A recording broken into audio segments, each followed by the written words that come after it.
Yes, so far Berserk is that good. Now, mind you, I cannot speak for the 12 or 13 collected editions that are out now.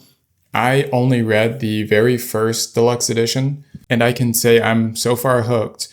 The ending is what really got me.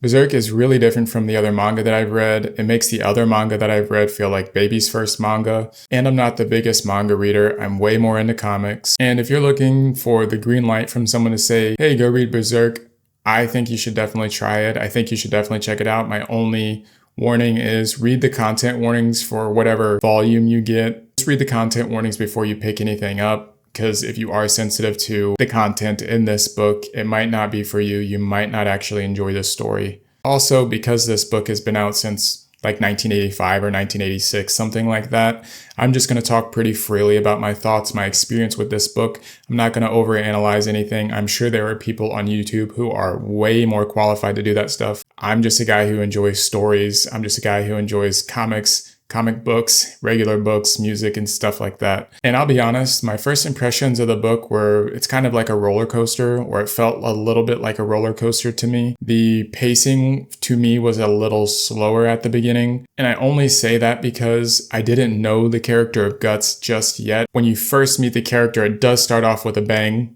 Maybe pun intended. I thought it was going to be a rinse and repeat of, Guts goes to a new town or a new city, kills a demon, the demons get increasingly more difficult, and then, Guts is our protagonist. And even until the very end of the book, I was having a hard time calling him a protagonist, only because I really did not resonate with the character of Guts. And the character traits I didn't resonate with is he was extremely hopeless. I didn't realize that hopelessness actually stemmed from a place of damnation. Towards the end of the book, we find out where that damnation is coming from, and that's why I'm actually excited to read the Deluxe Edition Volume 2, because I want to know everything that has happened in his past life that brought him till now. Starting off the story, you don't really know that. You just kind of are dropped into this world, which is one of my favorite things to experience when I'm reading something, is just being dropped in there, and the author kind of takes you for a ride.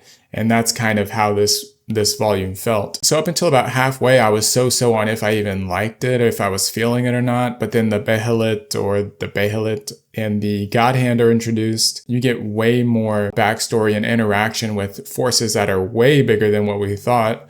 And then at the very end, I believe it's called the Golden Age arc started.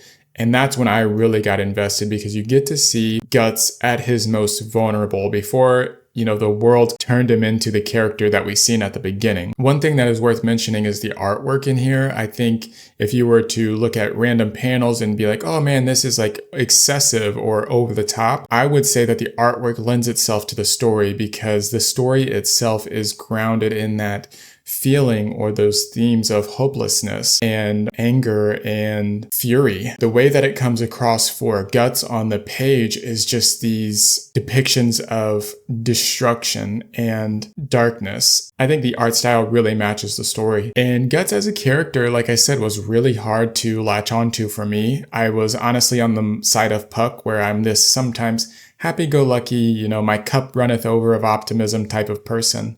And Puck kind of fit that more for me. But then seeing Guts and Puck react to each other is something that made me almost against Guts, because, like I said, he has this hopeless nature about him.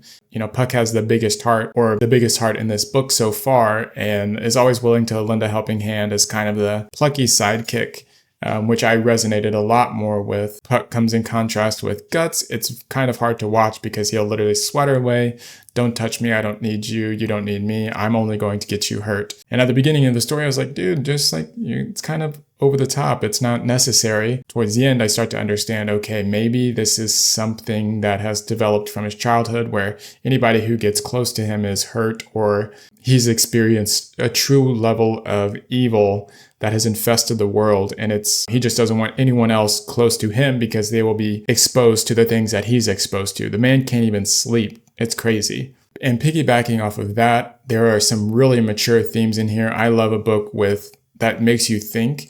Honestly, after I finished this like a week ago, it took me like a day or two just to sit with the feeling of the Golden Age and how that weighed on me, because through the book, you think Guts is one type of person, but then you get his backstory and you realize he is maybe more like us than we understand, someone who was raised in a not so good situation that is trying to do their best, trying to impress, and trying to find connection. Just doesn't get it. He just doesn't get it. And I think that theme of trauma will develop in the second deluxe edition. So that's why I'm really excited to continue on to the second deluxe edition and see more about early Guts. And I think one thing that really stood out to me about Guts' character and that hopelessness, at the very end, when I think she's the princess, finds out that her dad is like this demonic person and actually did some harmful stuff to her mother, this cycle of revenge starts to build. She's like, I'm gonna get you, Guts. Like, first, after she finds out her father is this demon that has been dragged to hell, she can't really cope with it. So she's like, I'm just going to end it all right now. And you would think the protagonist would step in with some heroic speech like, no, life is worth living. Just pick yourself up. Guts offers her a blade, which is just insane. This cycle of revenge starts to brew where she's, swears revenge on Guts for the damage that he's caused to her family. So there are themes of revenge, loneliness, cycles of trauma that are being put on different people and different characters in this book so far. Yeah, and another reason I'm really excited to continue reading is because once the God Hand shows up, there's obviously a lot of history we don't know about or I don't know about just yet. He attacks this one person with like a bird mask on, and it damn near kills him to do it, but he doesn't care. He is seeing red. He's going to expend all of his energy after being in a fight. The God Hand seems like this otherworldly force that has inflicted pain or branded Guts. That's where that sense of damnation has been coming from. So I'm glad we got that reveal towards the end of the book. And because I jumped into this book really not knowing anything, I can't say if it does live up to the hype. If you have this book like super high on your list to read, I'd say jump into it. This book also was published in like 1985, 1986, and it continues to have a voice, and it continues to have a voice on the internet. Once I got to the first volume of Golden Age, that is when I was like, I'm definitely picking it up.